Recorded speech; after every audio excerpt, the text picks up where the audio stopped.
Good evening, everybody, and welcome back to Football Bloody Hell. We had a couple-week break with internationals and all that on, and I'm not the greatest fan of international football, and I thought we'd wait till that was done and we got a round of games out the road. Tonight's, as always, joining me is Karl Levy. How are we, mate? I'm good, thank you very much. I know we've had a good few weeks off due to the international break, but it's good to be back and to be feeling a little bit more refreshed after doing the Easter special weekend with Andrew Walker and Nick Salerno. We talked about some stuff as well, and but like I said, it is not the same without when it's international football's on. It's just not the same. Yeah, 100%. I mean, I've never been a big fan of it. It's because Scotland are shit and have been shit for so long. I know we've got the Euros to look forward to, and we've just announced fixtures with the Netherlands and someone else. Yes. I can't remember who it is. We've got two fixtures, warm-up fixtures. Hopefully there's not a demoralising loss to the Netherlands in there because they've got a hell of a team at the moment. Let's start with the international break and England. Your normal 5-0 against, was it 5-0 against San Marino? Ollie Watkins it was scoring normal is, San Marino. Yeah. It's 5-0 against San Marino, isn't it? It's sort of routine. And did you see much of the game? I just seen the goals. I saw much of the. I seen bits of the game. I didn't watch all of it, but I did see much of the goals as well. And I think, like I said, it was a bit of a steady England performance. It wasn't England's best, but it was a steady performance, to be honest. And I think we just wasn't pushing ourselves to what we usually are. I think it was always get San Marino. We always get that odd goal against them sometimes, but it was always that steady performance. We just don't know, with the waste or chances, So, yeah. But it was a squad rotation. It was probably the right thing to do to rotate the squad because we knew we had Albania and Poland in the two games after. So we did kind of do that. And I think, looking at how Phillips and Rice now can work together, because I know the first few games that was a struggle, but now it's the balance now how Phillips plays his role as well as Rice. I think they rotate, one of them goes forward, one stays behind, and one stays back in the defense. So it has worked a lot better now that it has. I think Phillips is now integrated so well in Gareth Southgate's tactics now properly, which we've been waiting to see for quite a while. So no, it was huge. And the game against Albania, I think Kane finally scoring his goal. It's been a while since he's got a last goal for England as well, and then Mason Mount, anywhere in the midfield, in the central midfield and on the attacking midfield. And that he's been one of England's best players at this moment. And when we need him, we do need him. And I think Mason Mount has got the qualities to go all the way to the top. He really does. And I could see him in maybe a future England captain because of what he has. So I would not be surprised at all what he has going. And at the end of the game against Poland, I think it was a huge test because without Lewandowski for Poland, who was now injured now for the next few weeks, and that we should have actually, that penalty should have been the penalty. No disrespect. I think Maguire was so lucky he got away with that one. He's got away with so many for United. So I know how you feel. He got one. Yeah. To be fair, people say he got away with one at the weekend. I don't think it was a pen at the weekend, and then he sort of redeemed himself, didn't he? Yeah, very much. I know. Big fucking slabhead.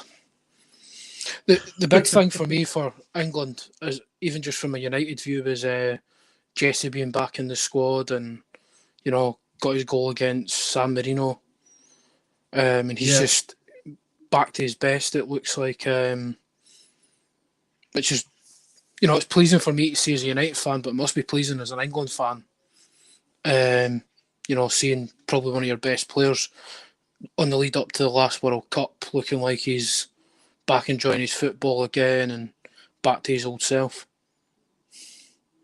It's huge because during that last World Cup, he was really one of the key players.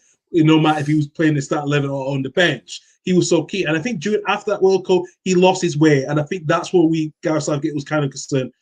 I can't play him regularly because he's not playing much at United. And I think since he went to West Ham, I think that's what we need to bounce back. We're maybe needing for years, so this is the right time coming for him. But during that time, it was a bit of a hard time for Southgate of picking Lingard when he could pick Lingard because he wasn't playing as much, because he always was one of Lingard's trusted people when he was part of the under-21s, as well as, this was out the senior squad. So for that one, I think that was huge for Lingard to score those goals against San Marino, and very much, it's huge that his club form is back on track. I would say to you as a Manchester fan, don't let him go to West Ham. I think he still can have a bit something with Man United, maybe not as a starting 11, but either subs, bench, or the rotation for certain games. I think you do need him as well at United. I can't see you can't just let him go to West Ham. He's look how they've done. He moved down to London for the temporary basis. I think with that, I just want Jesse to be happy because he's went through so much personal bother, and the fans have been fucking terrible with him. To be honest, I'm embarrassed by some of them. Jesse's a Manchester lad. He loves the club. He's been at the club since he was so young. If he wants to go to West Ham and enjoy his football, then on you go. And we've got Charlie Banks in the chat. I'm all right, Charlie. How we doing? I just want him back. I just want Jesse to be back being Jesse. To be honest, because I've got pure attached to him as well. From 2016, I'm scoring the goal in the FA Cup. He scored the goal when I think they scored the winner in the Charity Shield the following year. He scored some unbelievable goals and big goals. He scored against Liverpool. He scored against everyone remembers the Millie Walk at the Emirates, or the Jesse Lingard Stadium as we changed it on Wikipedia. And Jesse just looks like Jesse again. And he's got a lot of mates at West Ham. He's got the likes of Declan Rice and Cresswell and Mikel Antonio. I think it'd be a great move for him. And if he so wants to do it, I don't think we should be standing in his way. I think we've evolved as a footballing team, United. But I think there's always room for a Jesse Lingard type of player in your squad, especially at United. If we're going to play like a high pressing game, you've got to have Jesse in that, front three, front four, places. You've seen how effective he was under Mourinho, and he was probably the key man when Ollie first came in. Yes. And West Ham have came out and said they're going to do everything they can to get Jesse to stay. I think they will do. I think they will. I think it could be maybe a bargaining chip for us to try and get Rice. That's the only thing I think. Yeah. I think if you use that advantage to try and get Rice, I think it could work in both favours of the club. I think it will help more West Ham because yes, they're going to lose Rice, but West Ham have got a good youth academy as well. We all know that quite well.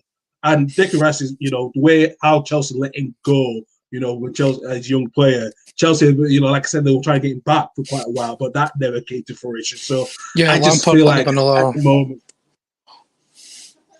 Yeah. How did you, moving on from Lingard, how did you feel about Southgate omitting Trent? I mean, I know I was a bit snappy with Douglas in the chat, right? But he's easily England's best attacking right back. Charlie, give us your thoughts on that as well, because I know you're a Liverpool man.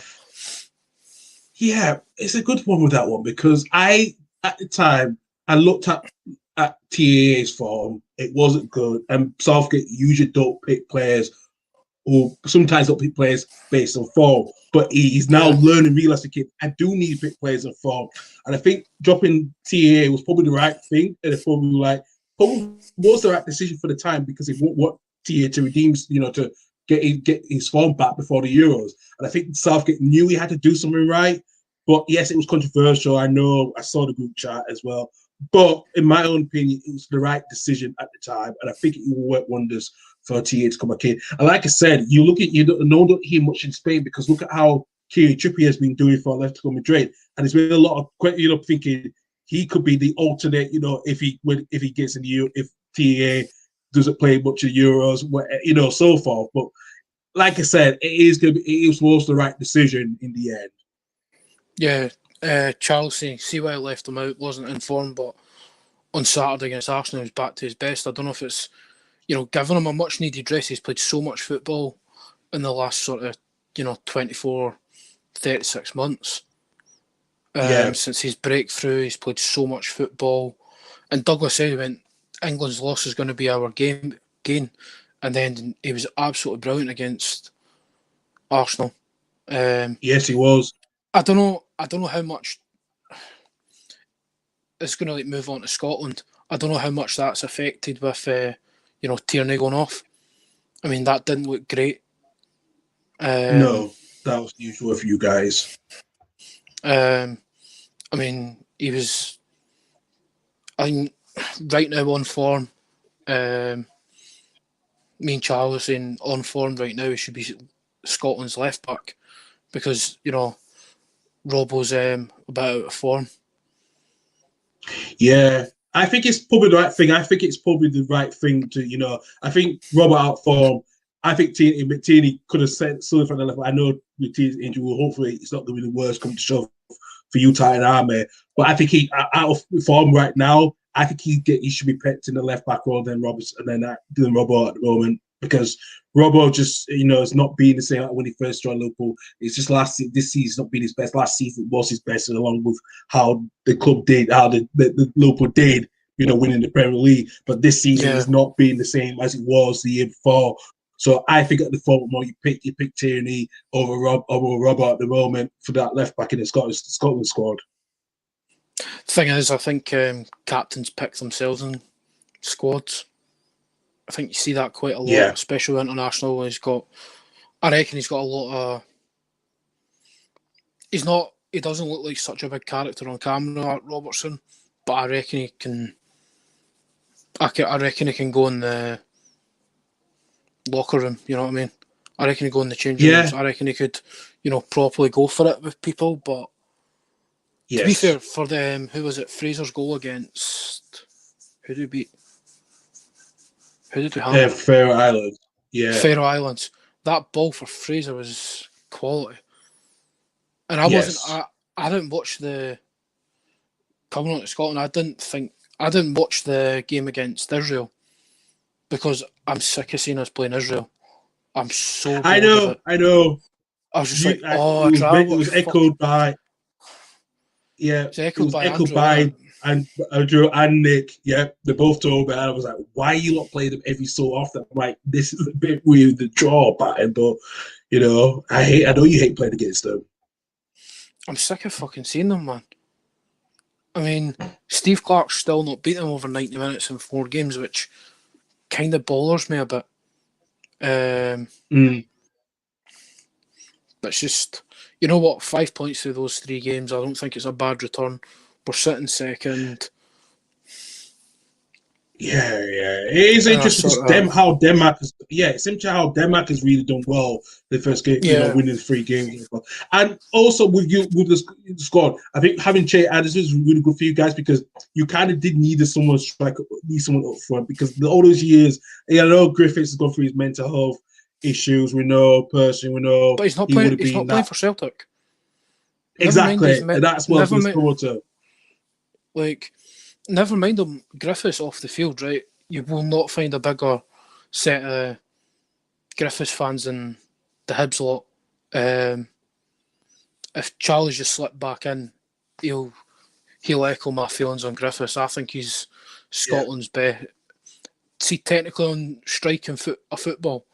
You won't find a better striker than Lee Griffiths. I mean, I love him. I absolutely love the guy to bits. 100%, Charlie. Why does McBurney get called up and Shanklin score more than him? I know. Charlie's fucking annoys me. fucking what does all him? He's got Steve Clark's nudes, isn't he? Steve Clark's been doing something in that hotel to get in the squad, surely. What is it? Because he plays in the Prem? He does fucking nothing in the Prem. He's done nothing. And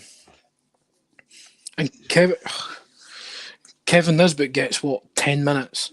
I mean, that took the piss in itself. She just started him with Che Adams instead of Dykes. We didn't need Dykes against the Pharaohs. Well, the thing is, also Che Adams gives you another dimension, which I think that's what you've been missing in a way. And I'm glad he got picked finally, because he's been waiting for a while, because I knew he had Scottish descent. I was really surprised. I thought, why is he not being picked by Steve Clark yet? I was really surprised. So years back, he actually said no. I don't know what manager it was under, though. I'm not 100% what manager. I'm going to say under Strachan. It might have been Strachan. I think it may have been under Strachan, but he took all his time to put Griffiths in the fucking squad, so we Chesney can fucking...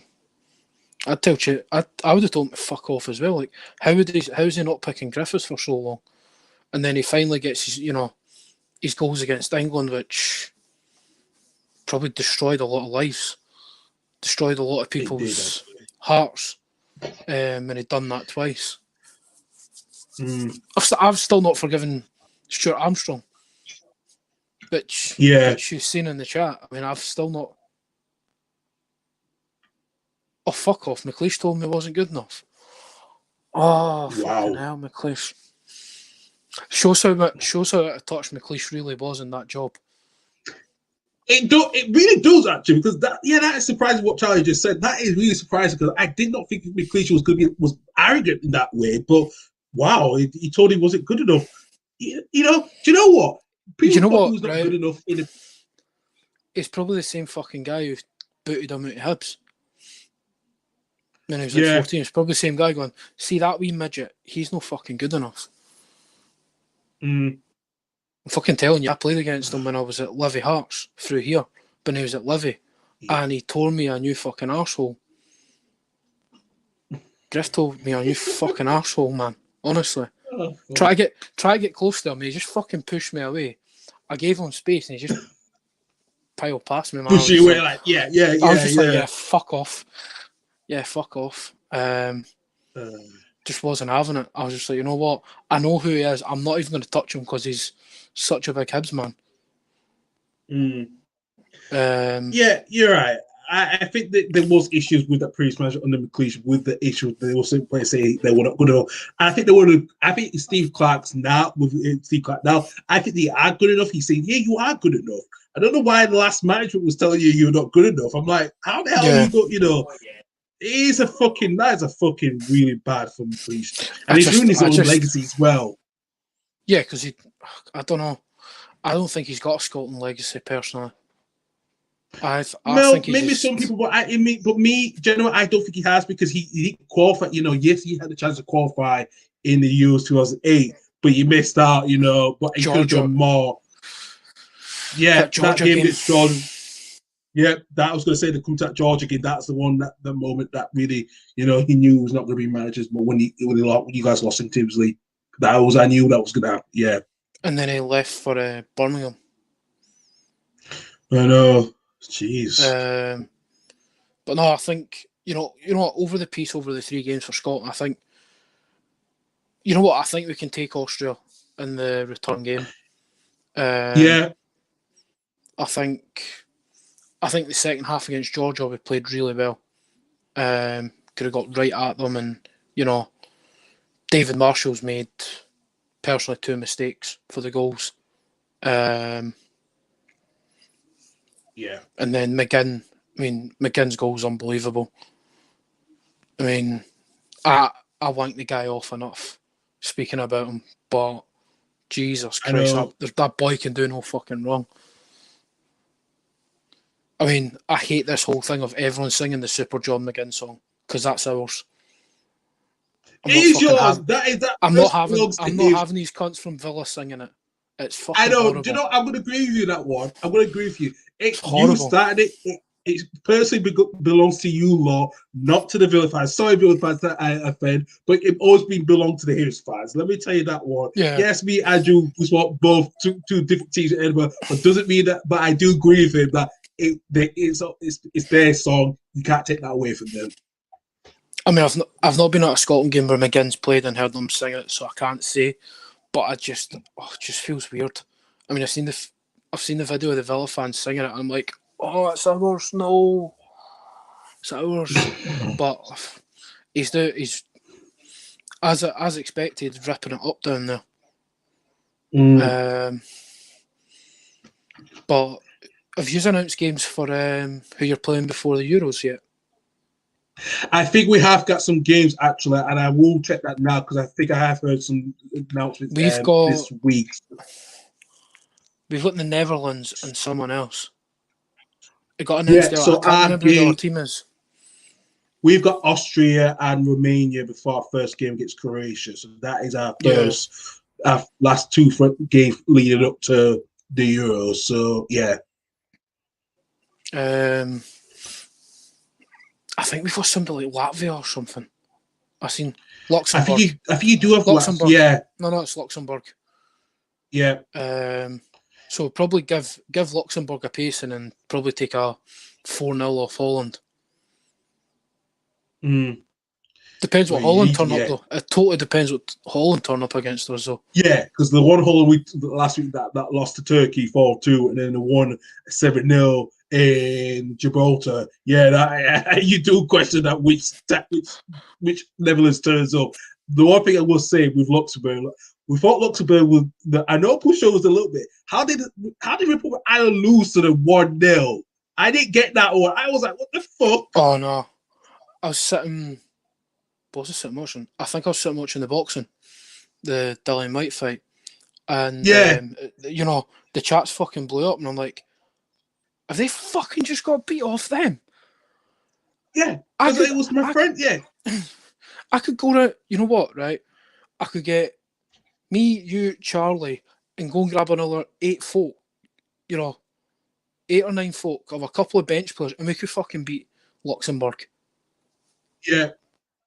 I mean, I know that's a bit of a stretch, but I'll fucking sit in goals, guys. I'll fucking sit in goals.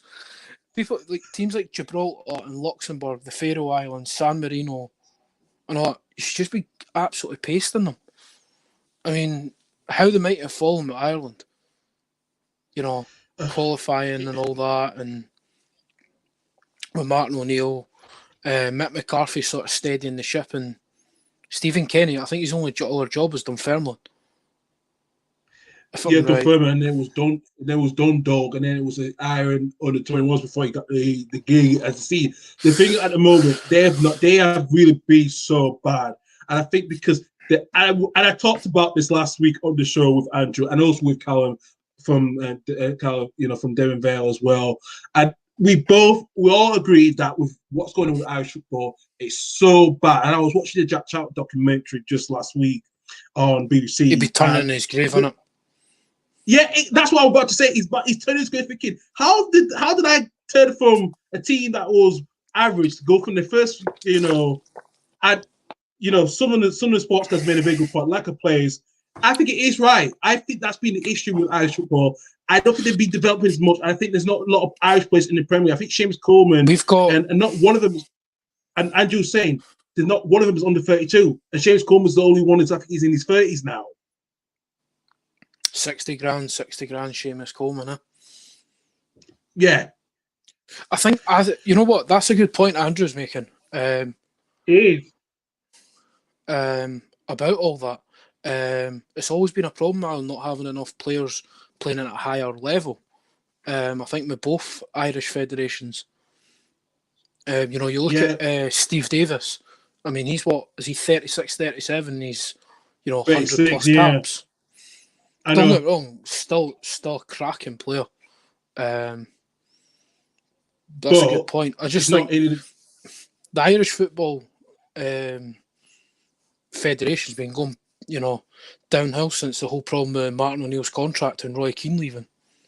And also, and then there was financial troubles as well. And then and then there was no clear plan how they were going to improve themselves and how they would get better. There's no 10-year plan of developing football from the young age to the senior squad. There's nothing like that anymore with the FAI. And same with the Irish Football Federation in Northern Ireland. I think they've not had that plan in place. And I think that's been the issue for a long, long time. And I think I hate to admit this. I think, some of the Irish players, they're just average championship players, and maybe one or two from League One. That's not good enough. Yeah, that is not good enough.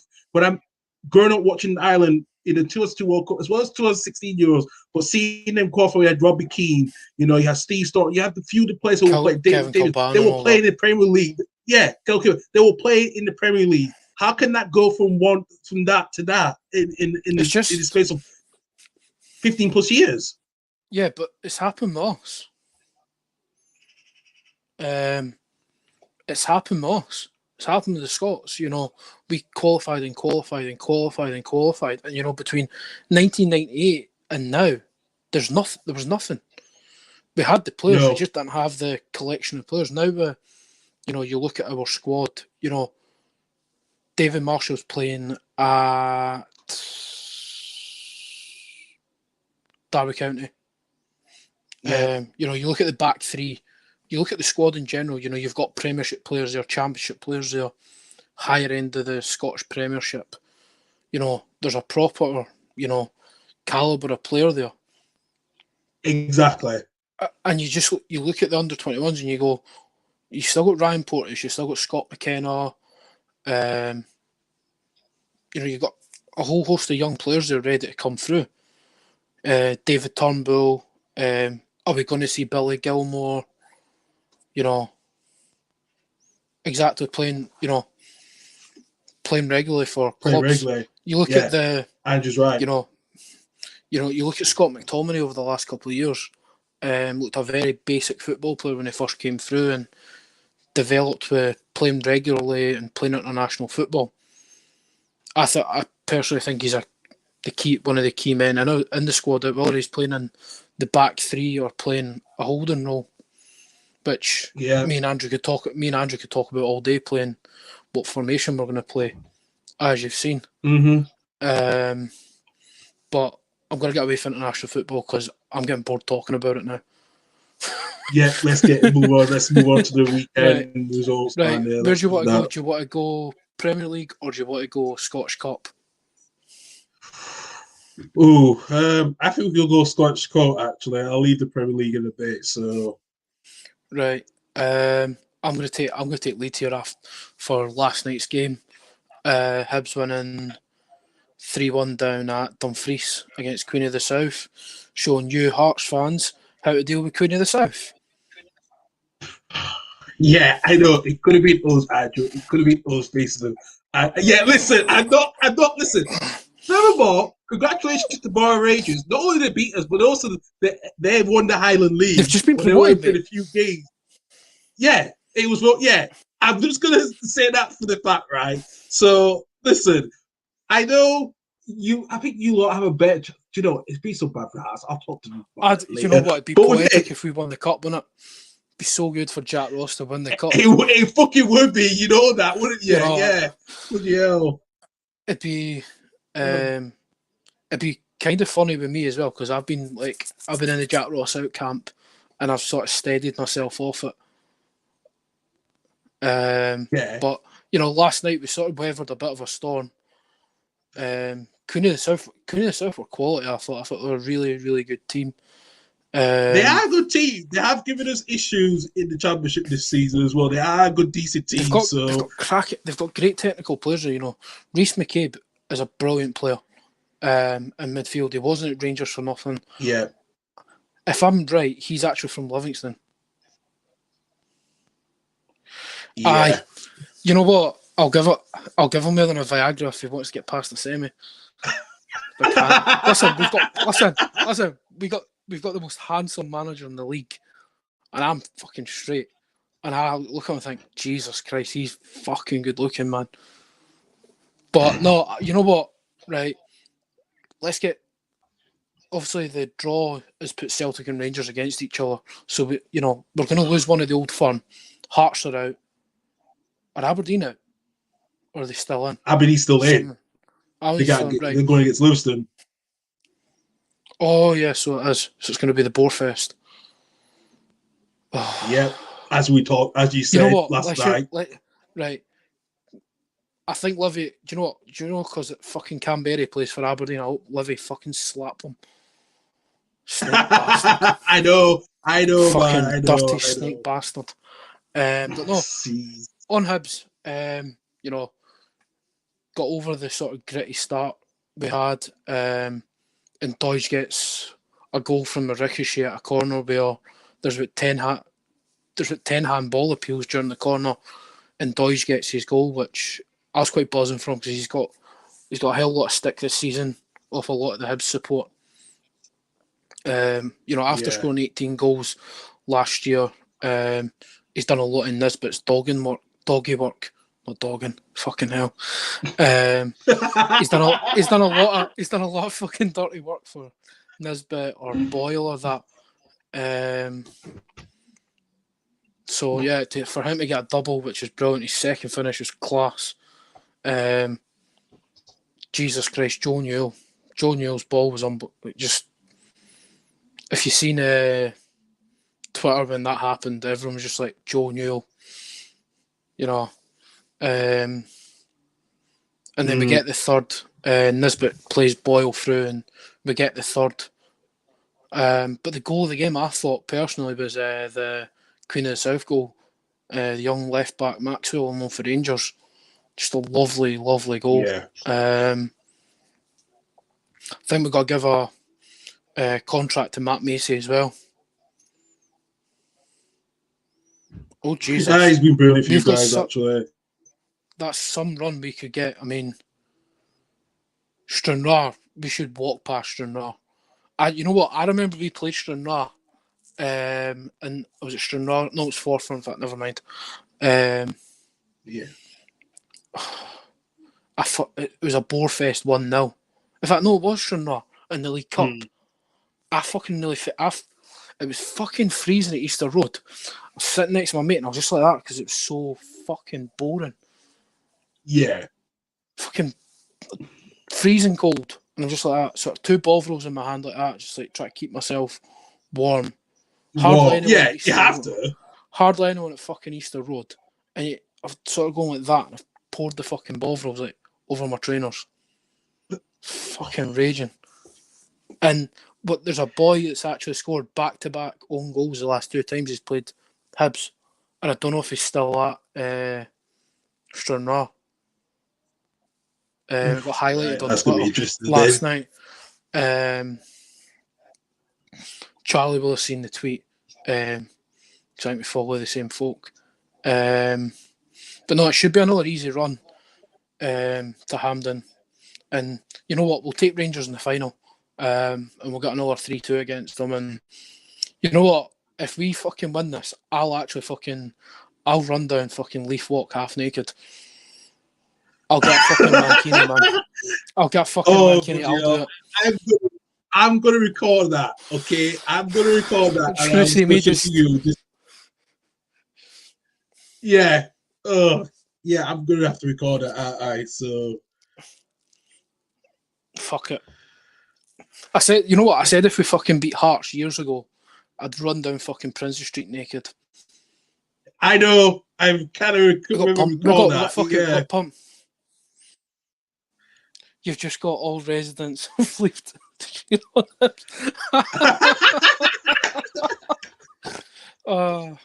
Listen, see when we won the cup last time. Obviously, I was on a train back up for London, so I wasn't there. And I remember it pissing down with rain after we were at the Links. I fucking took my top off just to fucking dry my hair because it was that wet. Yeah. Just wasn't a pretty sight when you're fucking steaming. But nah, I mean, if we win the Scottish Cup again, I don't know what I'm going to do because I don't know what I'll do. Because you can't get any more pissed than you did in 2016. For all of I us. know that day because I used to live off the street where it all happened. I know, had mate. to go to I know, mate.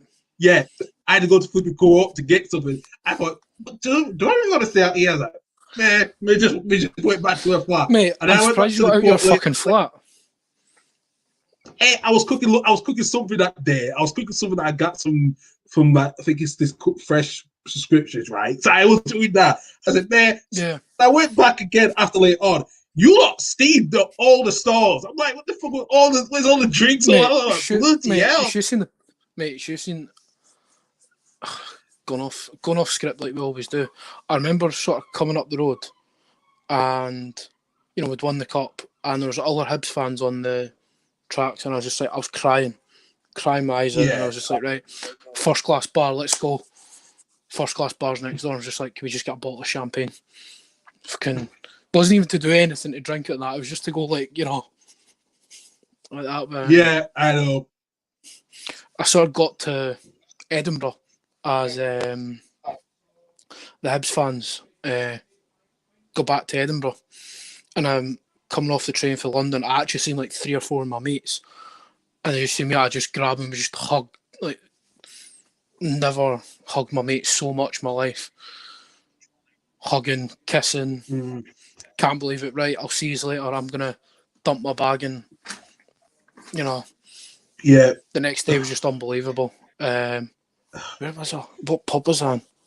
It's John Hughes' old pub down the bottom, the Leaf Walk. I think I know which one you're talking about because the Persevere. It was a Persevere. I walked in there with my sister, and they all started singing.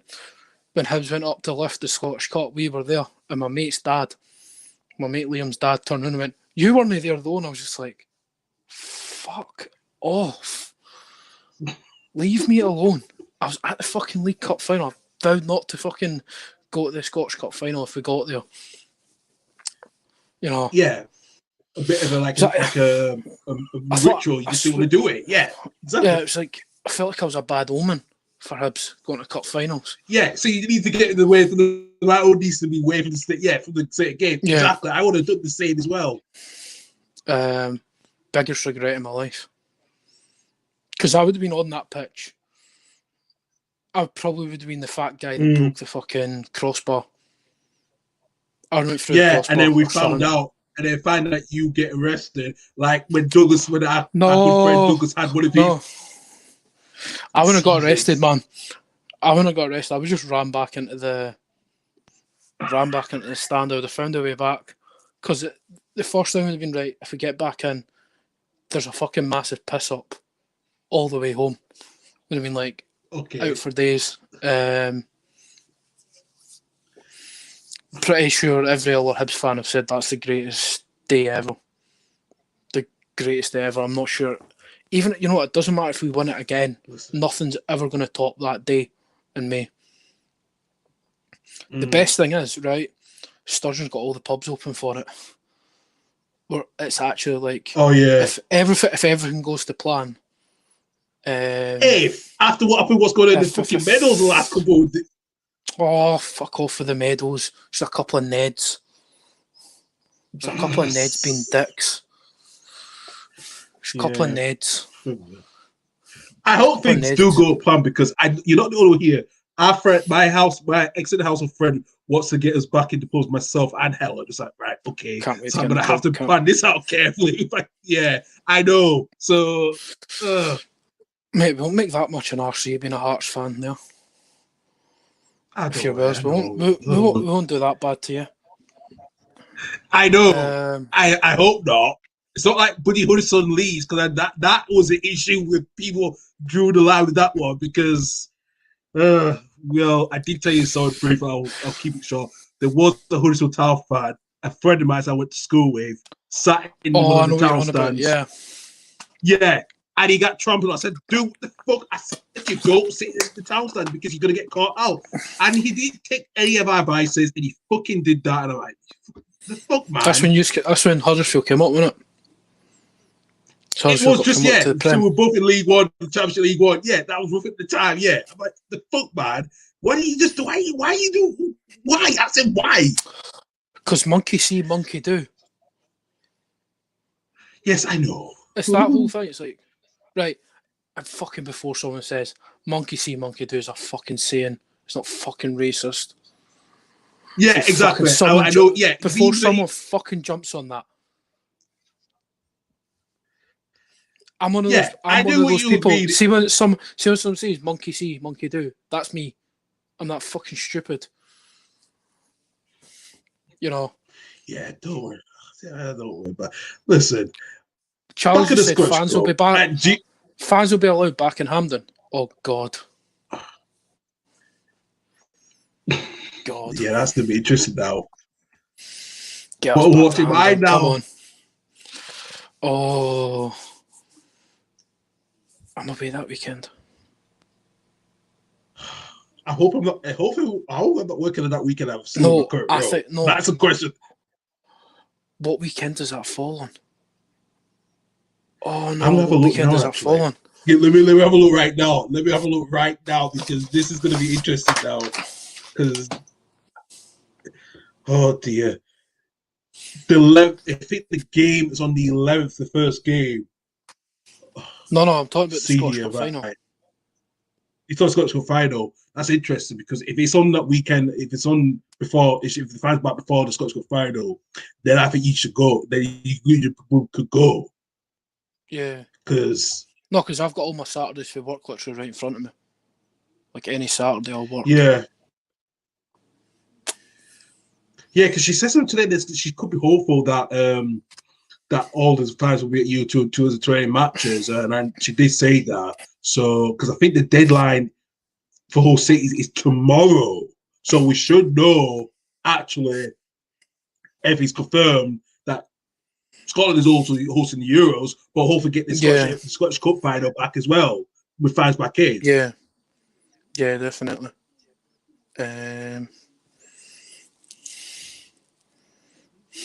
Do you know something, right? We're gonna go on to like the English Prem, and I can't remember who Leeds played. My head's totally. We played Sheffield United, man. Yeah, you've done them, didn't you? Please tell me you've done them. We done them. We done 2-1. Jagielka scored. Oh yeah. So. Jagielka scored the own goal, didn't he? Jagielka scored an own goal. Yeah, my head went totally blank there. But no, classy. Look at fans are allowed back in.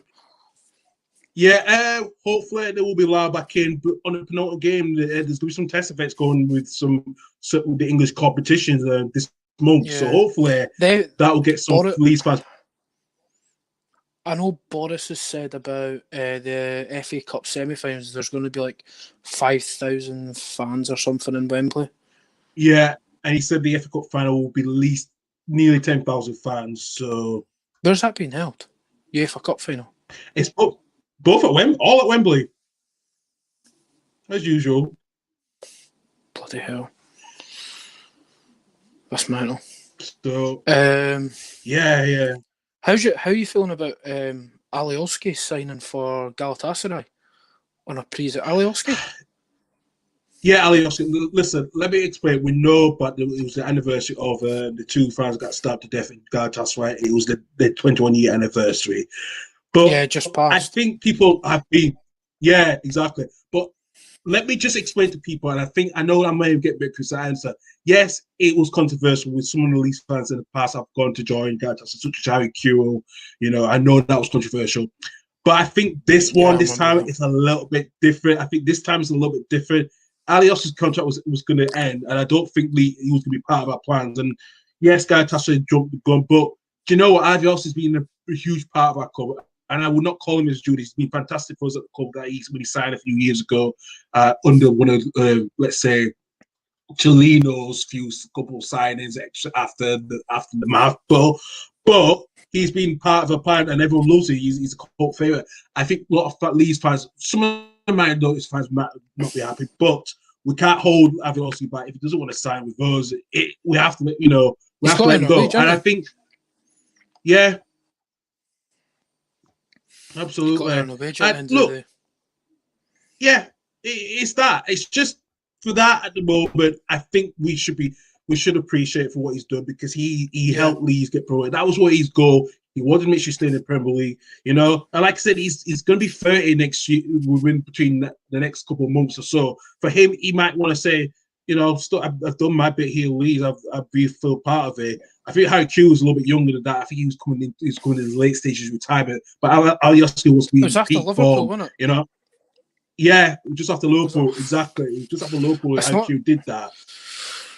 Yeah, it's like, see if he'd went straight from, you know, Leeds to Galatasaray, in the aftermath of all that happened, you could have a go at him. But it wasn't, you know, straight after the aftermath of all that.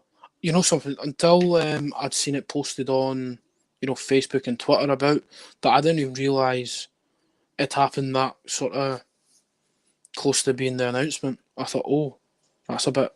Yeah. It's a bit risky from him. You know, being at Leeds that long and knowing the history, so it was a bit risky for him. He understands the history. He understands it. Jen is not stupid. He understands the history, and I think he knew he was going to take a bigger risk. But I think in this scenario, at least he's not going to be like, oh, you know, he's being honest. Look, for me, I want to stay at Leeds. I do want to stay at Leeds, you know, but maybe Bielsa don't want me to stay, you know, probably because you know he's not been a regular, is it? Not being ready as much in the sense of the left back because Barry Douglas has been alone at Blackburn. He has been that pretty much that alternate second or first string left back because I think Leif Davis, our youngsters, a little bit ahead of him.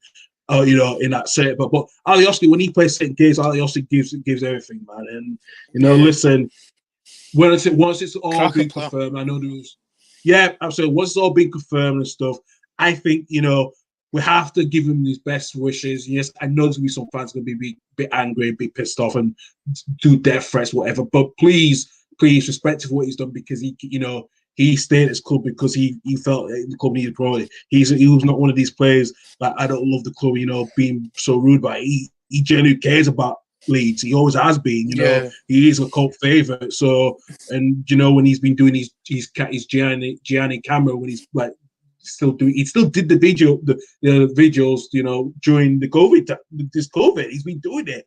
I think fans appreciate it more, and I think he will be remembered for what he's done, and I think a lot of fans will appreciate that. So yes, we still have issues with Galatasaray, but with Alioski, this is different. We can, you know, for what he's done, he got his promoted. So I think that is a huge thing we can say. You know, thanks for everything. Yeah, 100%. I just think read the room on the announcement. You know what I mean? Just read the room a bit when you're going to be announcing it. Just a bit of that sort of way to go about it, but there's nothing really wrong with it now. It's sort of, it is in the past. No. It's not like it's you know, Kuhl, Viduka, Smith, Rio, Bowyer, you know, Matteo, or that. You know what I mean? It was none of them. It's sort of none of them. I know later on players left, but it was none of that sort of quota of players that happened. No. I still remember that. I mean, that was all. What was that? 2000, 2000. Yeah, I remember that. I was 7 when that happened. It was. I remember just coming up with Sky Sports going, what's going on? And then you know, the 2 Leeds fans died, and they're horrible. They're horrible fuckers. Them fans, horrible bastards. Yeah, I know. It was not really bad in Leeds. It was really bad in West Yorkshire in general for when that news came out. It was so bad. Everyone was just so down about that because I think it had some of the fans worried when they were going to the Euros in Belgium and the Netherlands. There were a lot of concerns about that with the safety because we know it was this was happening before the Euro started. It was just really shocking to hear that. And I was 7 when all that happened, and it was really shocking. And I think, like I said, you know, that out of this last weekend, we were true to them, but we also lost the great Peter Loma, you know, for what, you know, he's got the through and what he did at Leeds is, and it was just sad to, you know, to do this on the set, you know, to, you know, tribute. It's not just losing Chris and Kevin, but also now losing one of Lee's greats as well. So I think it's been a really tough time for Lee's fans in the last, for us as well, the last 12 months, because we've lost players like Trevor Cherry, Frank Worthington, Jack Charlton, Norman Hunter, and now Peter. It is really sad. It's just reeling off great players. Just going out and going in the history books. So they're there as some of your greatest ever players. Yeah, it's pretty sad when you Peter Lorimer, Scotland legend as well. Frank Worthington. I mean, everyone remembers the goal. When he chips it round and that. And I've got he's one of the Mavericks, isn't he? He's one of those Mavericks from those days. Absolutely, the long hair and all that. And because when somebody said it was Frank Worthington, I was like, not who scored that peach. And then it comes up on Sky Sports, and you're like, oh my god, yeah, another one of the greats. Yeah, it's really sad. It's really sad. One thing I will say about the Leeds game, I think Rafinha's just been tremendous, and I was he's been unbelievable. Reagan Wilson from Pub Talk Football, and I mentioned he mentions about how Rafinha was just so good. I said, mate, it will take more than £50 million if you want to take him off us, because we're not going to sell him for cheap. And like I said, Deco, the former Barcelona, Deco, now the agent, the former Barcelona Chelsea player, is now his agent, and he's done well in the sport, in the aging world, Deco, and getting players from Portugal, from Brazil and South America, playing for big clubs at the moment. And and it's interesting to see how Rafinha really settled in, because like I said, I think he's going to be the player of the season for us, to be quite honest with you. I think what he's done the first season has been tremendous, and I think he's settled in a lot more better than we all thought he was going to be. And I think, like I said, I think some players stepped up a bit, like Tyler Robertson, what he did, when he brought the COVID protocol with Wales.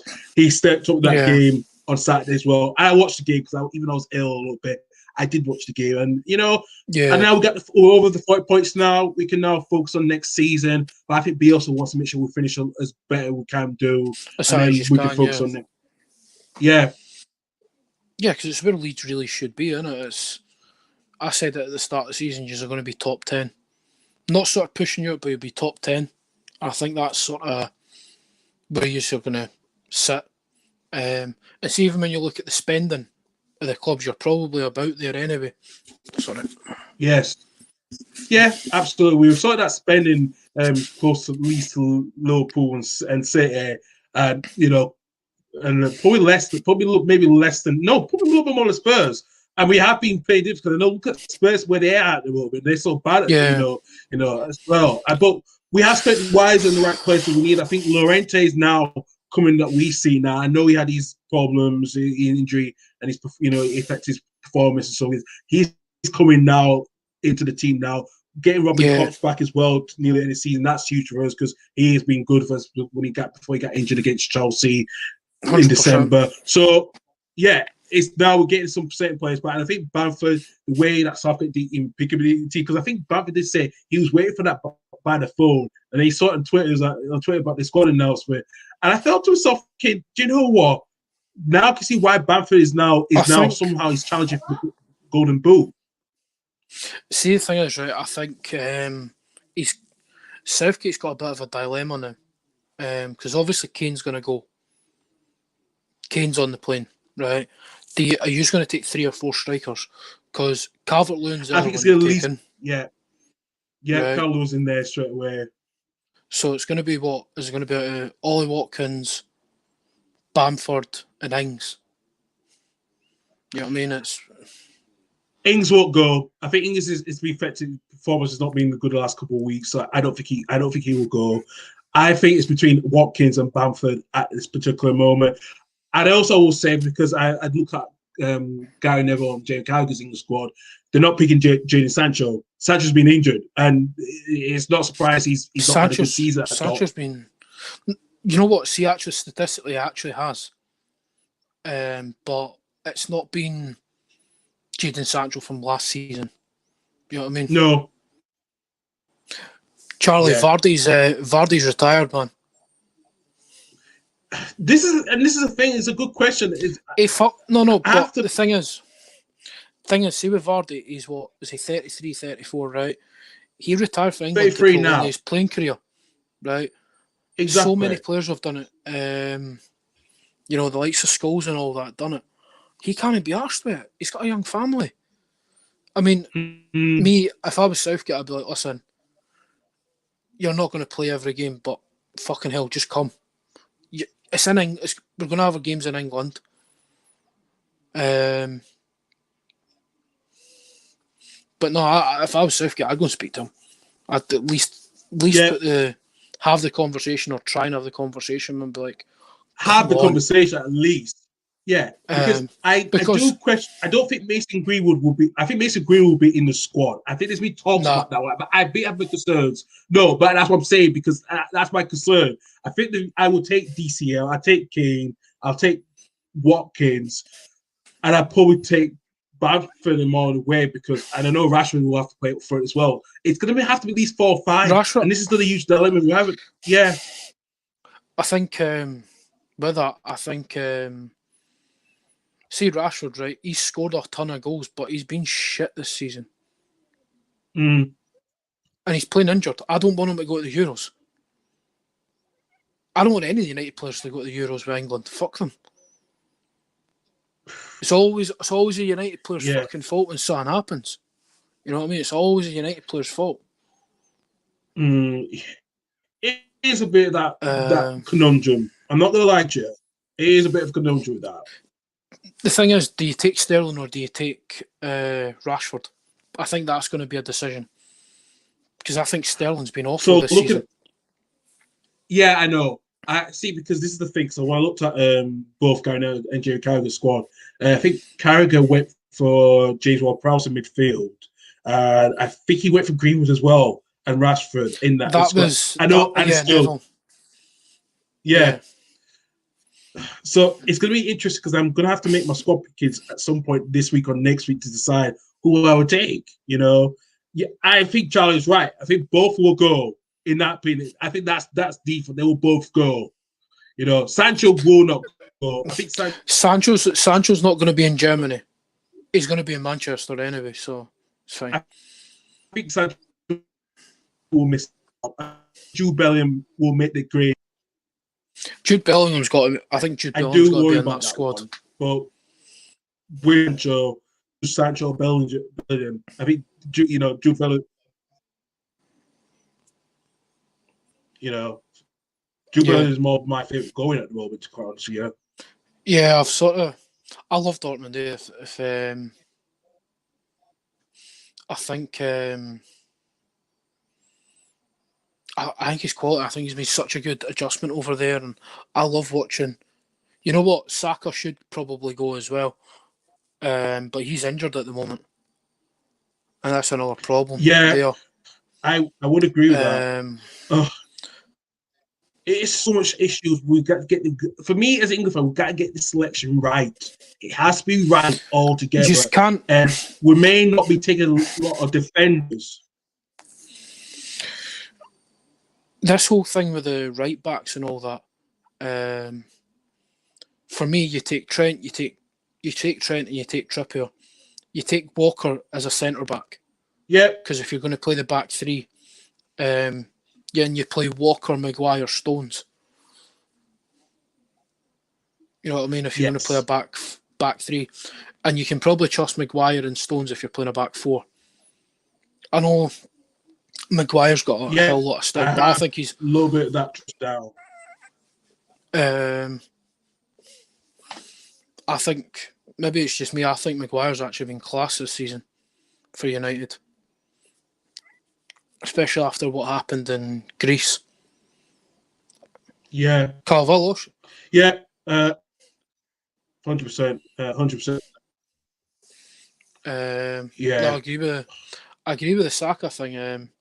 If he can prove his fitness and he can get a run of games there. But what does he go as? Does he go as a winger? I 100% agree with that. Look.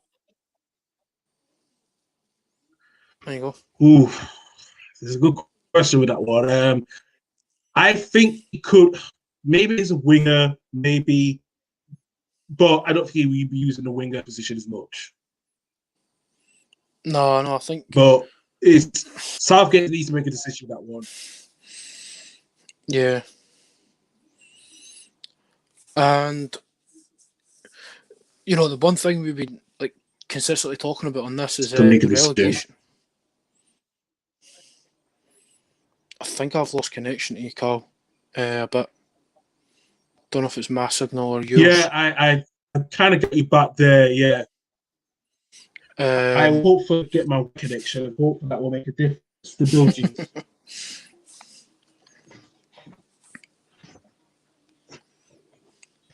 So good thing I had back up with me. Yeah, no worries. Just take your time, man. Hold on a second. Right, I hope that should have strong stability now. So that should really hopefully out. Yeah. So yeah, interesting.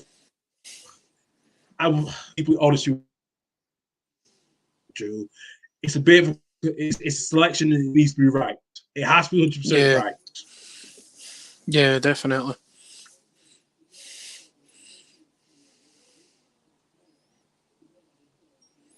I think we may have lost Karl again. Oh, you're back. So I'm back. Yeah, sorry about that. It's all right. No, First world so problems, it takes a bit of mate. time. I know connections, like I said, internet in the UK is not being the best for everyone. Yeah, I know. Listen, but right. I feel like what the squad we choose was, yeah, our connection's bad, isn't it, for both of us? So yeah, I'm getting full bars. Hopefully, Andrew, you can hear me now. Yeah, I can hear you. I can hear you. I should be fully stable now. So okay, give it a second then. Yeah, I think I've got you back. Sorry for this. Sorry about this, folks. We're a bit of connection problems. Hopefully, you get back. But no, I think the international squads. I think that's a video we actually could do and probably pick our squads because we're in the same group as well, which is quite interesting. Got you back. Yeah, very much. And I think I was going to speak to Reagan. To Reagan and speak to Ian and guys who have their squads as well. We need to have a discussion about both our squads as well because these good for us, and that's what we need to do. And I would like to do that, of course, because I think I'm supposed to talk with Douglas and someone else. So yeah, it's interesting. Yeah.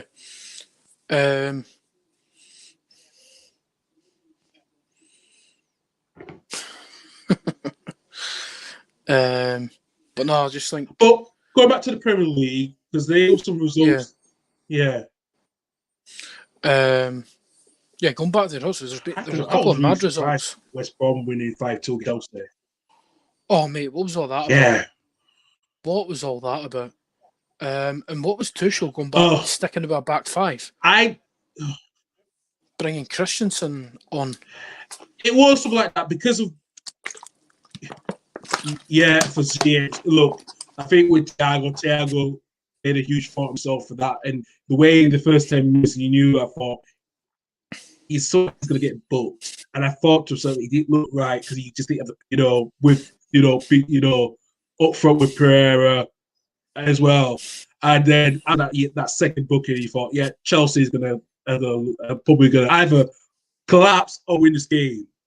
And but West Brom, yes, they might be going down, but at least they're fighting. That's the thing. Yeah, it's just it's good to see it. And Callum Robinson consistently scoring against Chelsea. Yeah. He loves playing against them. Robinson was really good this weekend. I know it surprised me as well. He certainly does. How good's Matheus Pereira, by the way? Technically, I mean, I seen a good bit of him in the championship. He's really good. I was surprised. Yeah. He's really good. Because I had when I was playing for Batch a few years ago, he's one of those things that had that talent, but I don't know how he's not increased his talent, from what he was. But he was really good in the championship last season, really good. And yeah, it was. like I said, it was interesting to see how. Yeah, really good. Yeah, and Newcastle pulling it back against Spurs. It's interesting to see how he's went to the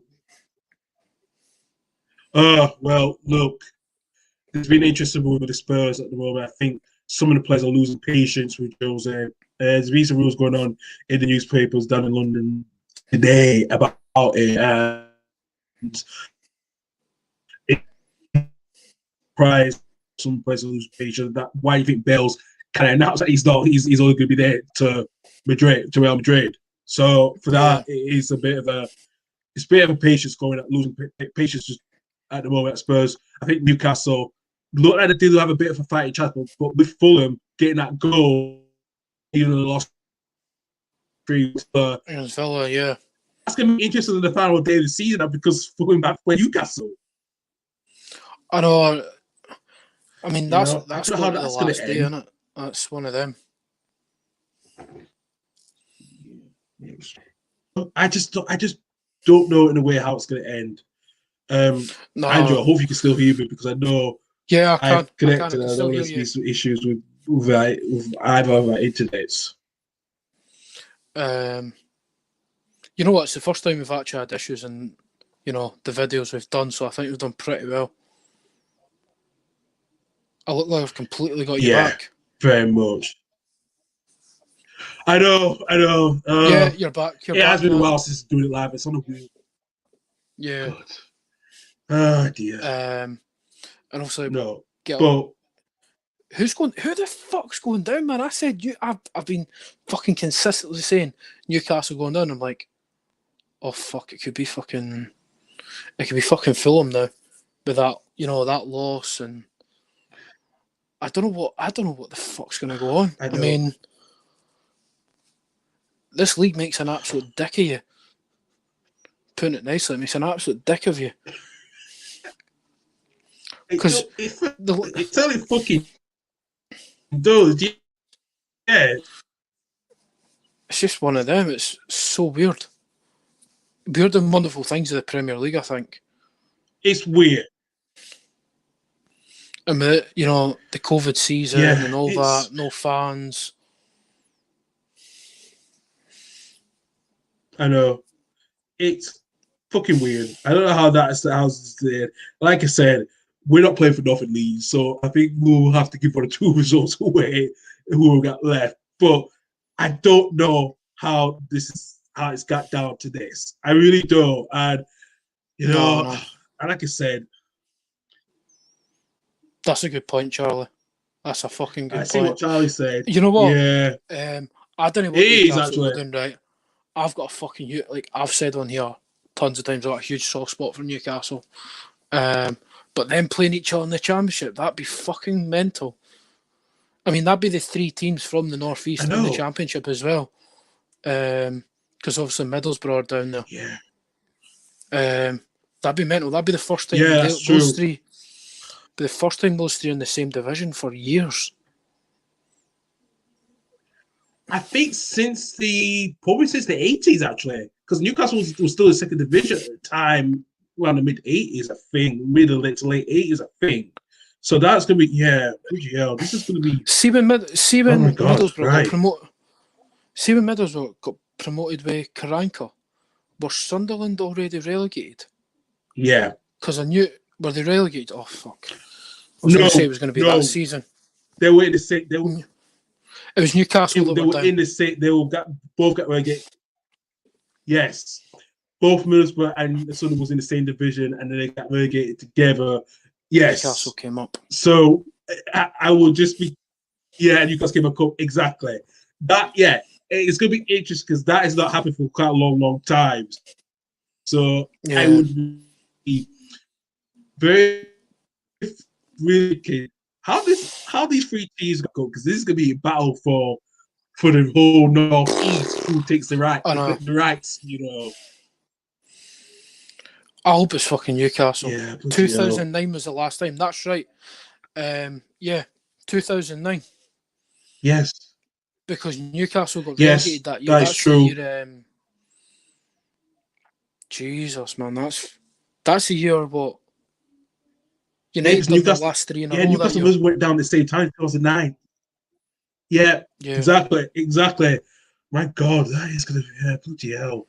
No, it surprised me because that is gonna be interesting if that happens again. And I hope, like I said, I'm saying neutral with this one because I don't know who's gonna go down. Because this is how it's gonna go like a bit of a topsy turvy.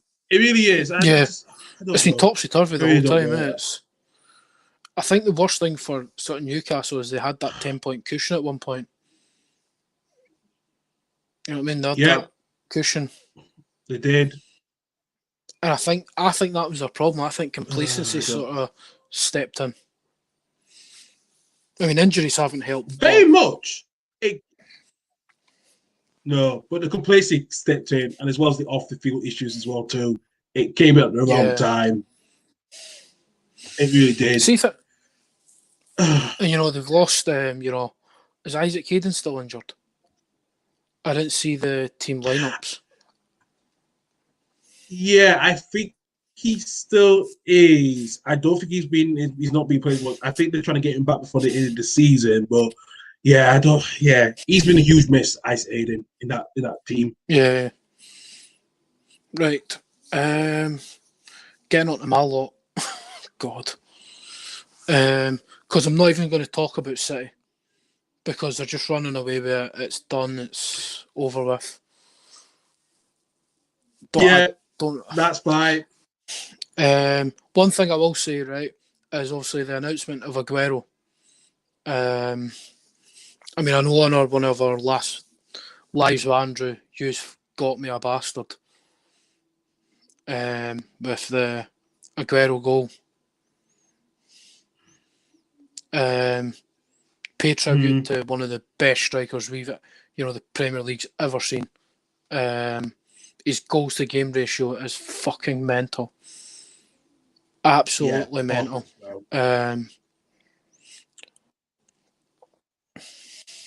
Off the charts, just absolutely mental. It's going to be sad. It's going to be sad without. I mean, I'm delighted as a United fan to fucking get rid of him. But as the Premier League in general, just what a player. I know you are. Yeah, absolutely. No, 100% there. To be honest with you, I think we're not going to see someone like that ever again, like play like Sergio Aguero ever again. I don't think we will do. I think there's no one going to come close to what he's done. I mean, he's probably going to go down as City's greatest ever player. I think I'm not even sure that's an argument. I mean, you remember his debut against Swansea? There's no argument with that one. That is already solidified. Yep. Coming on and getting a double. That game at Swansea, man. You remember that goal? What a game! The fucking rocket from 20 yards. I was just like, what? Yeah. Could he go to Leeds? Yeah. You know the whole Bielsa thing. Well, it depends on a few things. Yeah, I know, but. Hey, anything could happen, right? But realistically, I couldn't see with wage demands and stuff.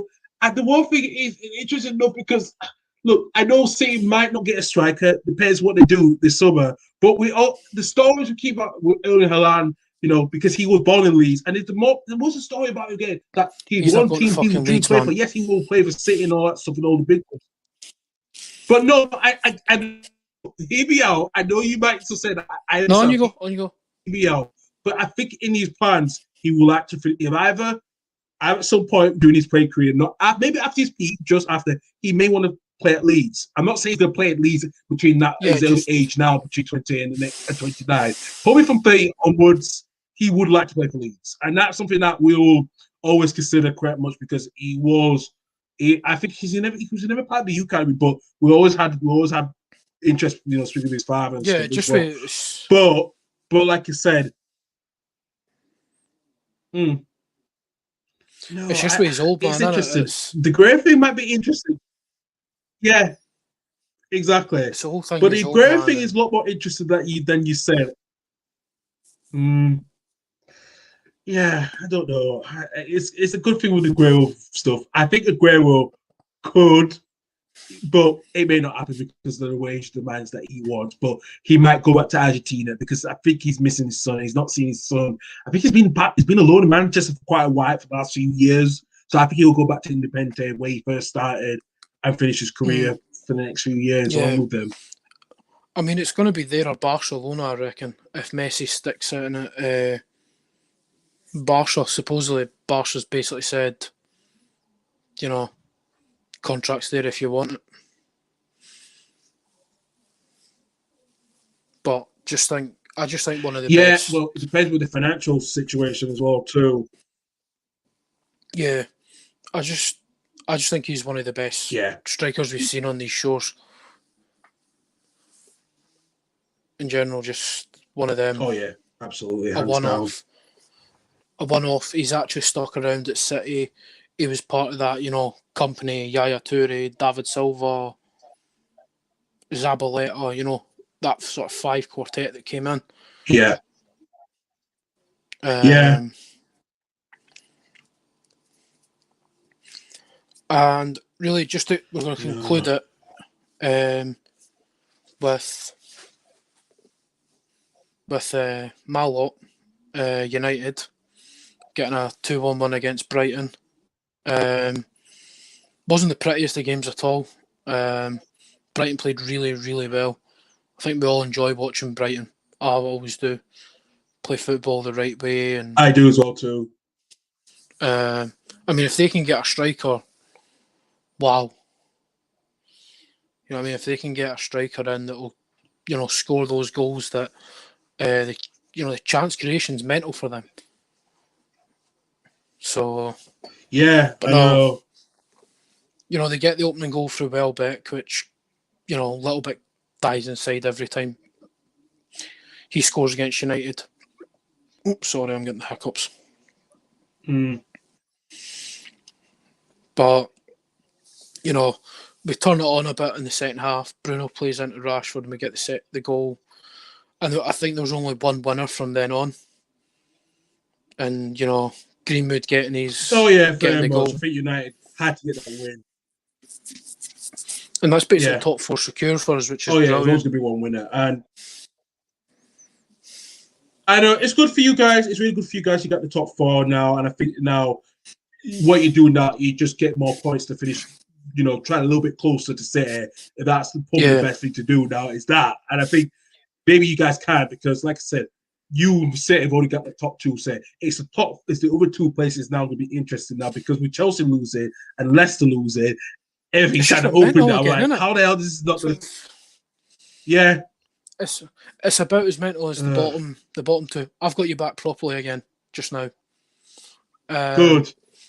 I just think it's going to be a bit daft going towards the end of it now, isn't it? If it's, the top, I mean, anywhere from like 3rd to 8th can finish in that top 4. Yeah.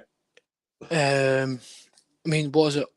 Maybe all the way down to Everton can finish in that top 4. Yes. Mathematically.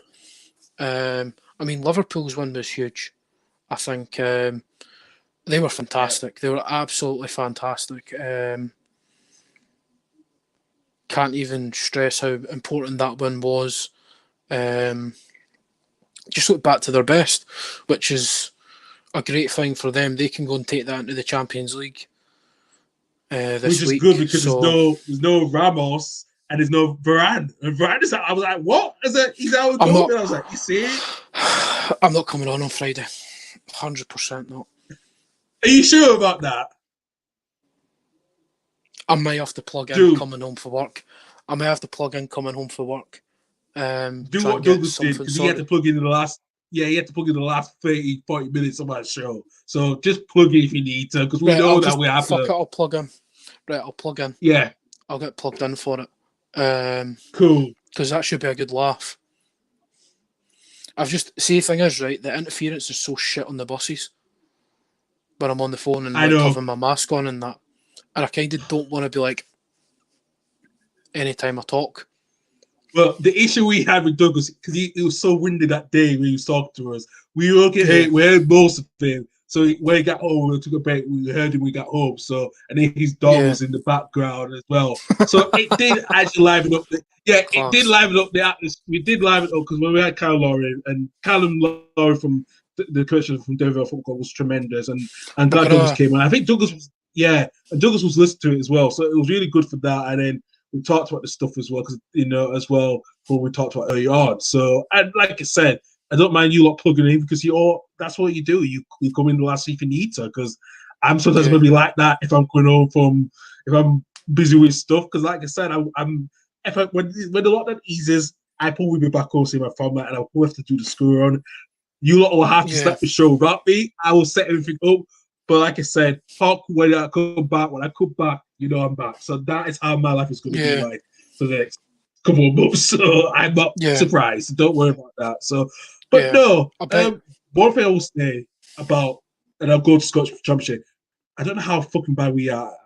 There's about 300 pledge members have now dropped from the pledge from the Foundation Hearts. So we lost that. We lost pretty much some of their money that they put down. It's 0-0 against the Dunfermline. I got pumped 5-1 off Rafe during the week.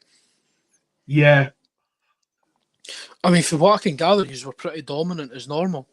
We were dominant, but you just couldn't fucking score. Well, the Dunfermline just put 10 men behind the ball. Yeah, very much so. That's no way to play football. Fuck that, man. That you can't even moan about that as a fan. Like, that's something that was waged at Stubbs and Lennon. Like, you don't even realise what it's like being the bigger. Yous are some scalp in this championship. Yous are the scalp. I mean, Cooney of the South put a tweet out last night. It ended up getting deleted by whoever. The admin said on Twitter, it's like, oh well, we beat Hearts, but we couldn't beat Hibs. Oh well. Yeah, exactly. Right. Listen, be honest. People don't realise. You know what? That fucking championship's hard to get out of. I know. I get that. But some of the fans, I think I've turned a little bit towards that as well, thinking, yes, it's so hard to get out, but we was always favourites from day one. Why were we not? We still have 2 games to win. We still got 2 games to win the damn title, but it seems like we can't. It's impossible at the moment for us, and just I don't know. I think with the Foundation Hearts are getting frustrated. There's been infighting between the members and the pledges, for what I've been hearing, as well as what's going on with Buddy Budge and Nielsen. We don't know what's going to happen this summer completely. I don't know if the Foundation Hearts can get to 12 million because we lost 300 pledges. They need to get the same number to try to make sure you get the club in the summer. I don't know. And I know Stephen Presley's had a rant. I've not seen it, but I know he's had a rant. Right, I'm going to speak on behalf of fucking a hell lot of Hearts fans. Stephen Presley can go and fuck himself. I know, right? And I was about to come on to that. He's a Judas bastard. He sold everything he's got to fucking Hearts. I know he when did. He came back with Celtic, that's fucking shocking, man. Like, where would Stephen Presley be without Heart and Midlothian Football Club? He wouldn't have got his fucking move to Celtic. Right? Craig Gordon got to come back. He's got a hero's welcome. Paul Hartley came back and got a hero's welcome. Stephen Presley going to fuck himself, man. Honestly. Like, he's a prick. Yeah. He can go. I know. No, I remember how all that down happened, because I remember that the day fucking Ricketts I was in the car with my dad. Yeah, I remember that dad. I remember the time when I was in the car with my dad. I heard about Stephen Presley. It was on 5 Live, and I was listening to all this stuff was going on. Like, what? Yeah, I remember that day. I thought, what the hell? You're leaving like a team to go play Celtic? Are you serious? I remember that day all happened. I'm like, yeah, don't be surprised if you come back as a fucking Judas, because everyone will hate you.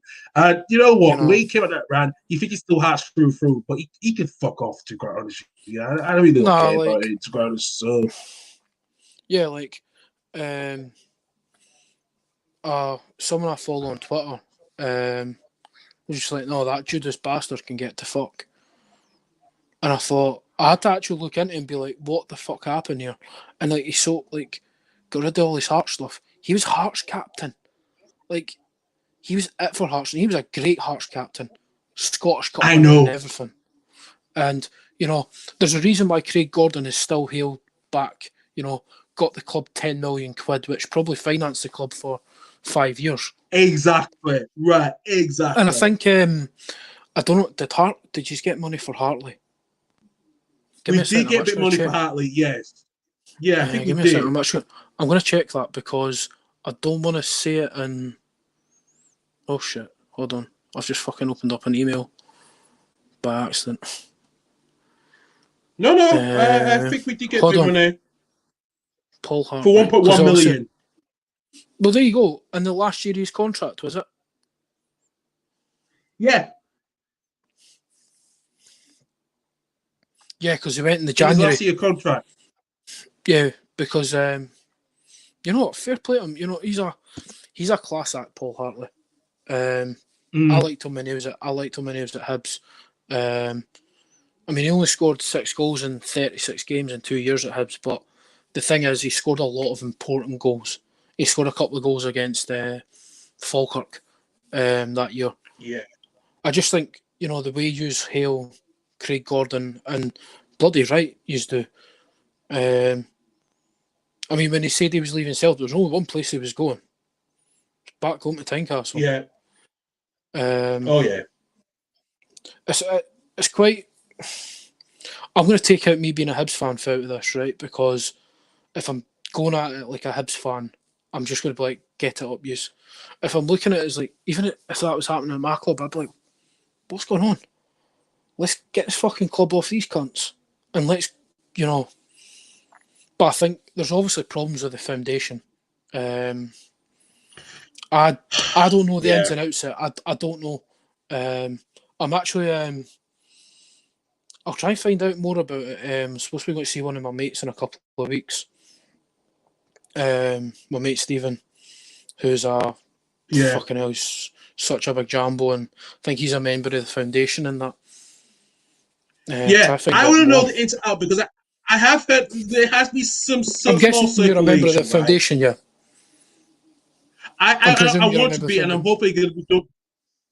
Well, I want to be part of it by this summer. I want to be part of it. So that is one thing I want to do because, to be quite honest with you, I want to have more say with my club now than ever before because, like I can see, the last year, I bet what I've seen, it's not good enough. So, like, really, right? What have you done this season? Yeah, you have like aced the championship, but you beat Hibs in a Scottish Cup semi-final, right? Yeah.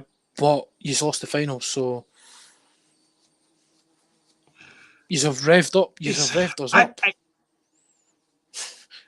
know. That's what we revved. Yeah, exactly. That's what I'm saying. We revved you lot up. That's the thing. I feel like because after that defeat in the final, which was not surprising to Celtic, yes, Celtic were so poor, but it still beat us. That was harsh. No, it was harsh. It's harsh as anything, man. Like, somebody's got obviously Rangers have now stopped Celtic's domination, but it would have been kind of funny if it was Hearts. I'm gonna get fucking murdered for that. I'm gonna get fucking murdered for that comment. Oh, fucking hell. I do. No, but I'm a fucking comedian. I would have found it funny. You know, it is what it is. I think you just need to get promoted, get to the summer, and see where you're at. Because it can all be reset in the summer. It can sort of all be reset in the summer with a, you know. I actually think. I think there'll be movement in the management positions. For what I can gather, and the board someone as well. I think on the footballing side of the board, there's a guy who worked with Alex Neil at Preston, and obviously Alex Neil's now out of job. Could he come in? It wouldn't surprise anyone, would it really?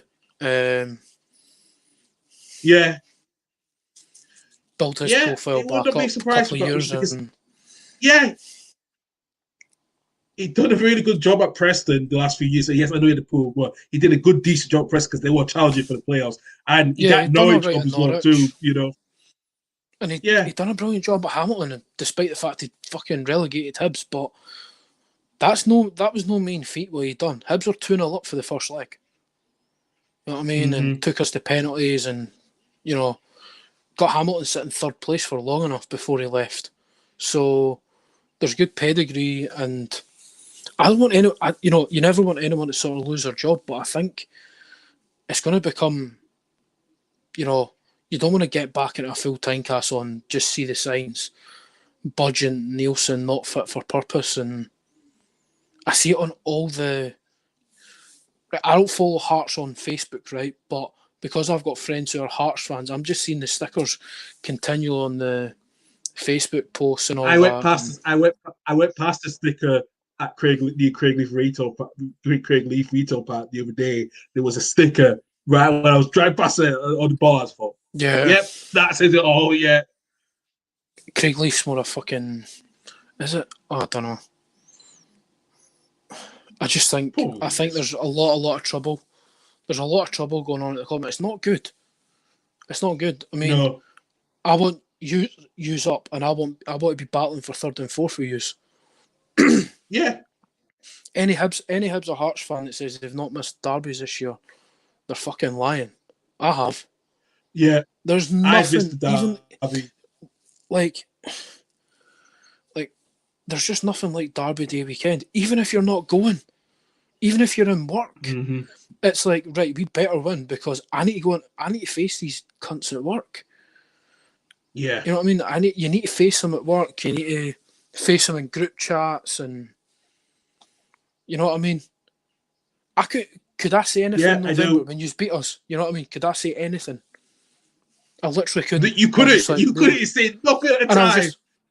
I was just like, right, Carl, on you go, and you were just like, nah, I'll wait.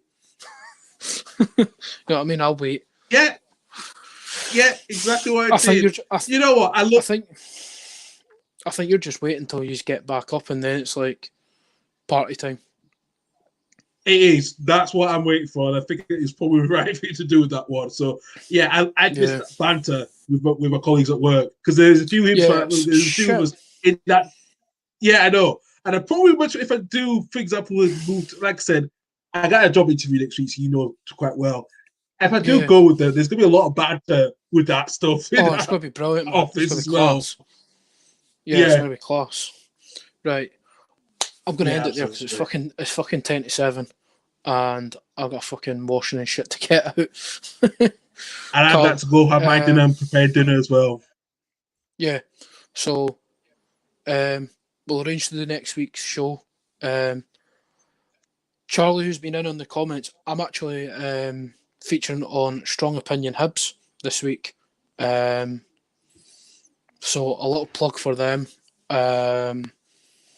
They've not long started their channel. They've linked up with High B Pins. They're doing some cracking podcasts, good bit of chat. So once it's all uploaded, I'll get it shared and all that because it should be a good laugh with him and Calvin. Probably reviewing the Queen of the South game and having a bit of a chat. It's going to be the first time I've done 2 recordings in a week since I'm back at work, so I'm probably going to be absolutely dead by the time Friday comes. But right, thanks.